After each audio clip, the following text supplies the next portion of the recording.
Hey everybody, I'm Adam of 5 Loaves. Thank you so much for purchasing your daily bread kit. I am here to walk you through the ingredients, things that you're going to need, and walk you straight through the process to make the best, fluffiest, most delicious, nutritious loaf of bread that you've ever had. So let's get started. I have everything laid out here for you.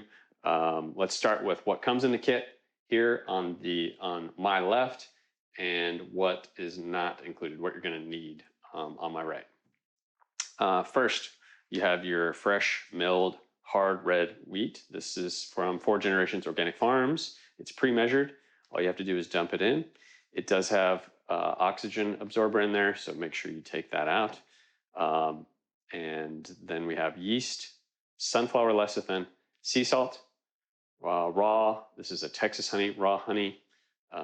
And then we have extra virgin organic olive oil plus 2 bags or 5 bags, depending on the size of your kit, for your finished loaves. Now onto the things that you're going to need. Probably most importantly would be some sort of mixer.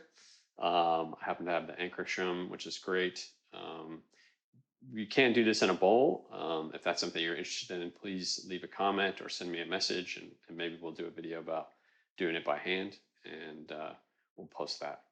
For water, we are going to, I use a filtered water. I have a reverse osmosis system here. I'm going to heat it to about 100 to 105 degrees. So I have this electric kettle, which is great for that. You could use a tea kettle. I would suggest to using a filtered water. I have a little extra oil. This is the oil that we use, extra virgin olive oil that we use. I get it from Costco.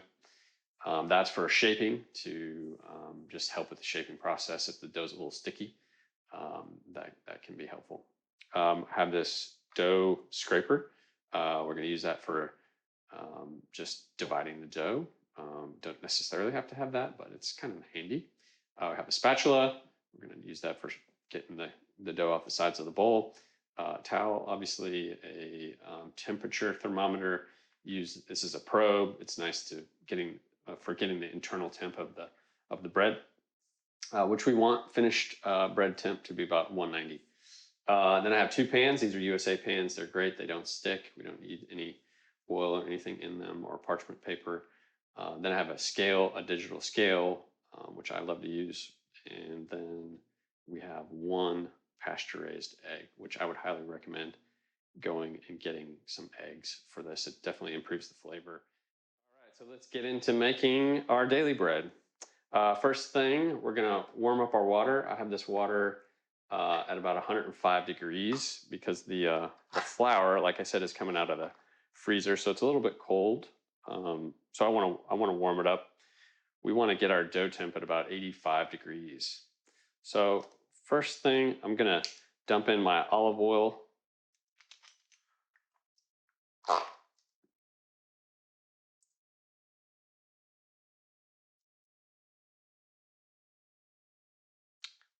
And my honey.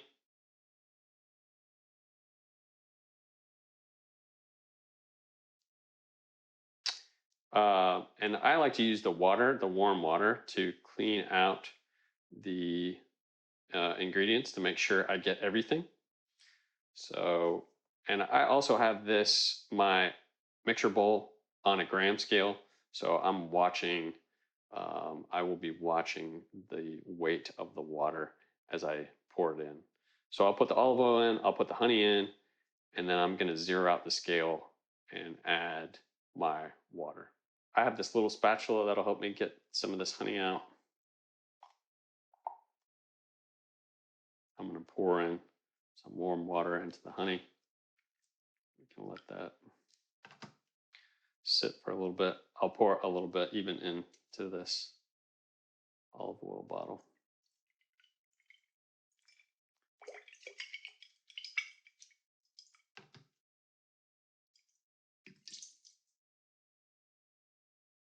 So that's 240.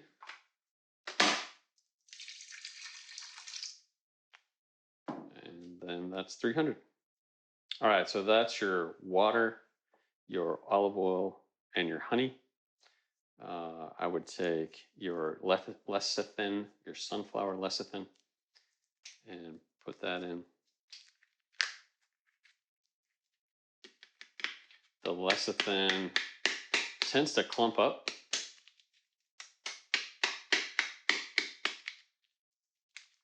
So actually, I didn't include this. I didn't say this on things you might need, but if you have a whisk, you could whisk it.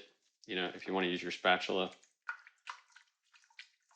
I like to get the sunflower lecithin fully incorporated. A whisk works really well, but I like to get these things stirred up and try to break up the clumps of the sunflower lecithin. We're going to add our egg.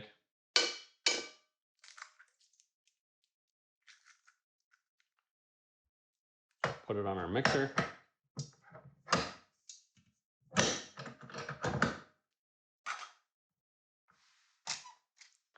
And we can now start adding our flour.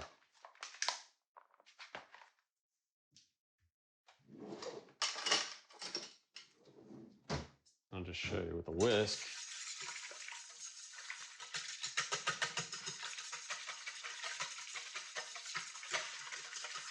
You really break up the lecithin, which you probably don't need to do this, but it makes me feel better that the lecithin is completely incorporated in the water.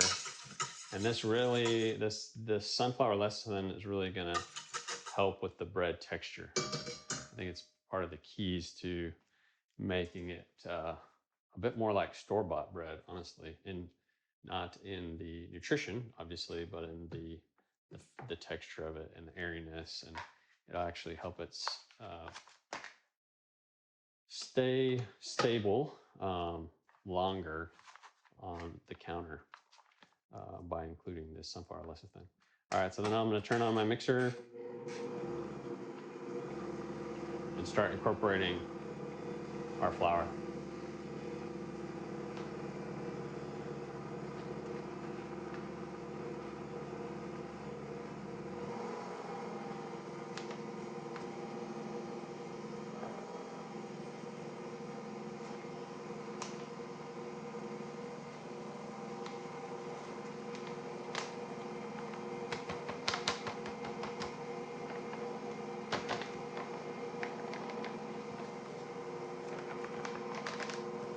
And all we have to do is dump in our bags, our containers. We don't need to measure anything. Everything's been measured for you.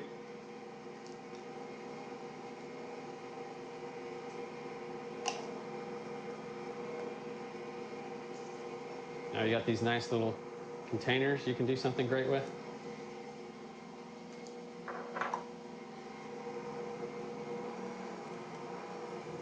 So I'm going to let this mix. I just want to make sure everything is incorporated. I don't want to see any flour.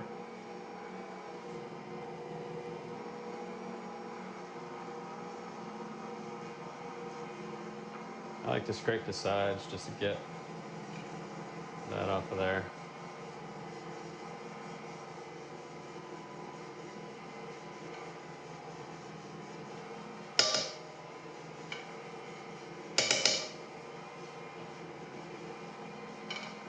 And once we have it incorporated, we are going to cover it with a towel and set your phone or your timer for 30 minutes. This process is called autolyse, and that helps the flour, the fresh milled flour, absorb more of the water. Especially the outer shell of the wheat berry is called the bran, and that bran really needs time to absorb the water. So the autolyse is very important. So 30 minutes, rest, and then we'll get back at it. Okay, so it's been 30 minutes. We're gonna remove our towel. We'll start the mixer. First thing we're gonna do is add our yeast.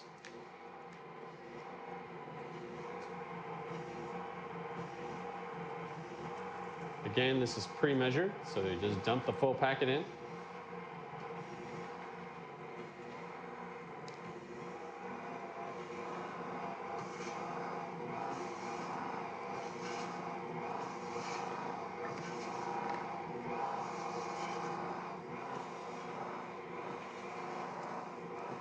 let that work in just a little bit. And then we're going to add our salt.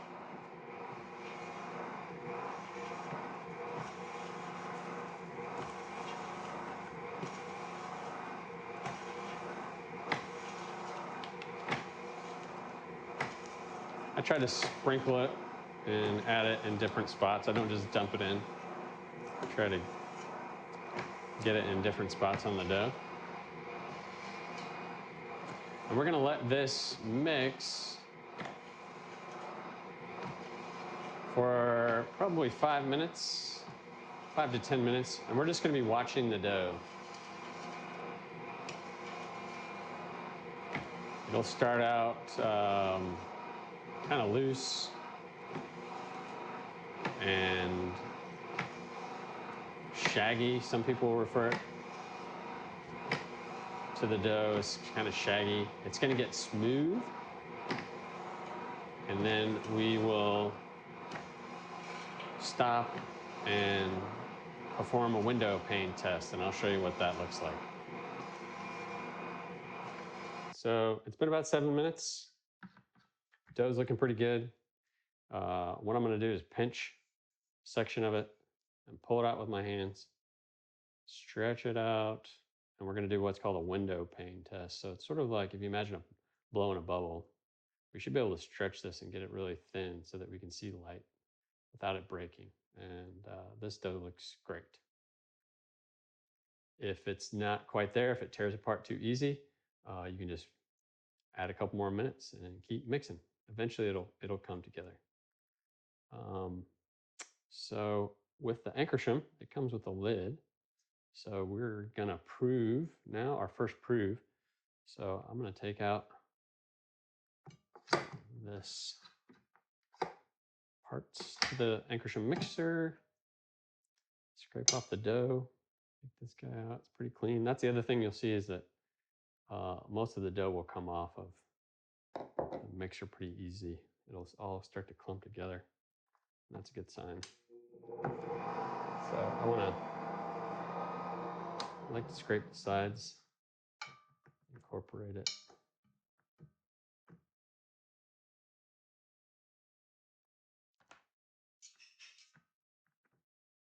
And then I'm going to put a lid on it, and we're going to let it prove for 1 hour. Okay, here we are back at the mixer. It's been about an hour. You see our dough is risen quite a bit. We are going to, by the way, I forgot to mention, I do have this mat that I like to use. I can do it on the butcher block, but I just like the feel. I've gotten used to the feel of these rubber mats. They're nice to have. All right, so I'm going to put just a little bit of oil over here, just in case it's super sticky. I like to get some on my hands, on my fingers. I want to get my spatula here. Kind of work the sides of this. Get the dough out of here. It's nice and fluffy. I don't know if you can see that in there, but I'm just kind of scraping the dough out.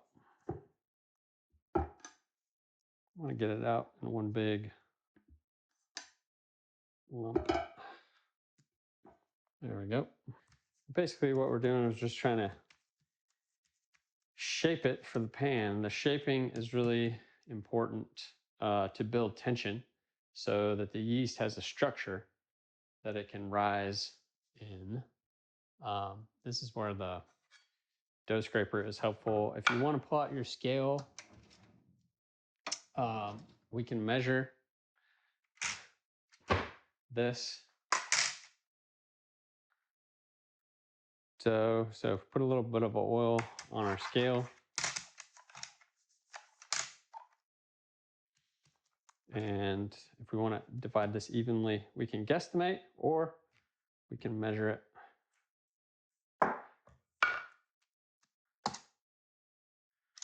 All right, so now they're pretty much in half, 540 each. Let's set this one off to the side. And we'll start working on our shaping. Now shaping is very important because we want to create a structure, a tension in the dough so that the yeast can rise evenly and create a nice, big, beautiful loaf. So I like to do what's called a triangle fold.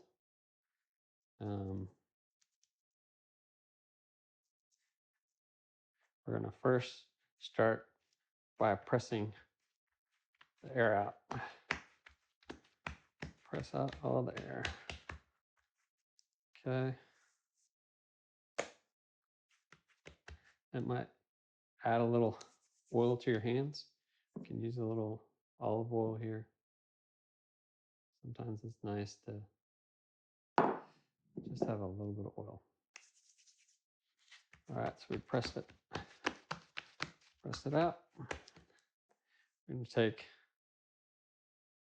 and at about, what is that, halfway down? Maybe a third of the way down. And we press that out. And now we're going to create two triangles. 1, 2, like so. And with our palms of our hands, we're going to press into that seam. We're going to press out the air again. We're going to close that seam. We're pressing that seam and that seam. And now we're going to stretch up and we're going to start rolling it. First roll is down to that seam. We're going to press that seam. We're pressing down into the seam, but we're also pushing a little bit forward, creating tension in the dough. Again, and now we have these ends. We're going to fold those in, press those in, and roll it, press, roll it, press, press. And I'm going to use my hands now to tuck the dough under. It's kind of a chopping motion, like a karate chop underneath the dough.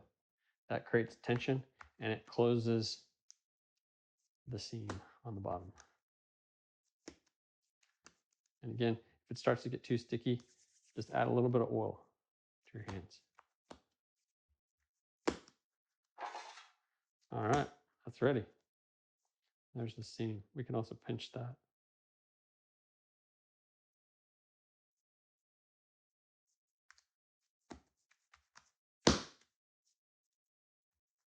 You can really work it. Just want to create a nice kind of jelly bean looking thing here. Doesn't have to be perfect. There you go. These are our 2 loaves.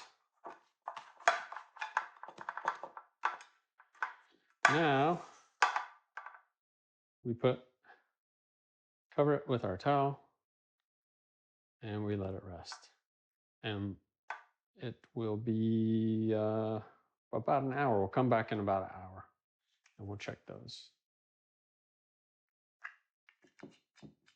It's been an hour. I wanted to show you guys what things are looking like. So you can see it's starting to rise. We've got some good progress. I would say after an hour, we're pretty far from being finished.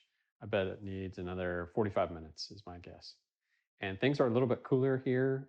It's a chillier day. The dough was about 78 degrees and I bet it's probably 70 in the house here. So things are taking a little bit longer, but that's okay. Patience. Good things come to those who wait. All right, so we'll check back in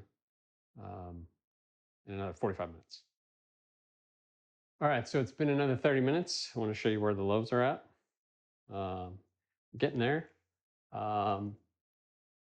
Probably another 15 minutes, I would say. I usually look for like 2 fingers height above the pan. You can also use the push test when you push it in and judge about how quickly your fingerprint comes back. I just know by the size of this pan that, yeah, I'm probably 10, 15 minutes away. So I went ahead and turned the oven on, get that preheating. But they're looking great. So it's been another 10 minutes or so. I think these guys are ready. You can kind of see the 2 fingers, resin on the sides. And because of our shaping, they've come up nice and flat, have a nice dome to them. All right, into the oven. Our oven is at 350 degrees, and we're gonna put them in there for anywhere from 25 to 30 minutes. So at about 25, I'm gonna pull it out, check the color, and then maybe take the temp if I think it's done. All right, we're gonna check the bread. It's been 25 minutes. That color looks pretty good. I'm gonna pull one out. I think they're done.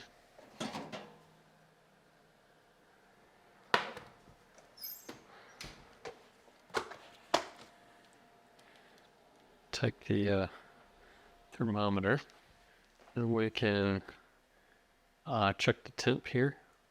I want to try to get into the middle.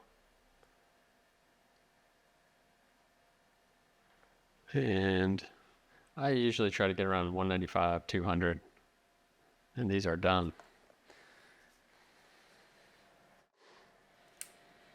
We'll let them cool in the pan for about 10 minutes, and then we'll pull them out. And then cool for another 30 to 45 minutes. All right, we're gonna go ahead and cut into one of these loaves. See how we did.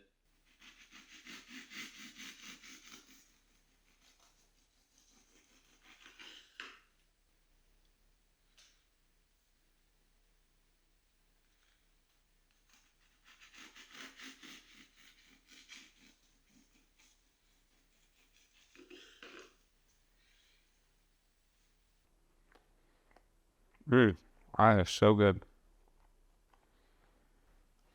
There's your daily bread finished product. Thanks for watching.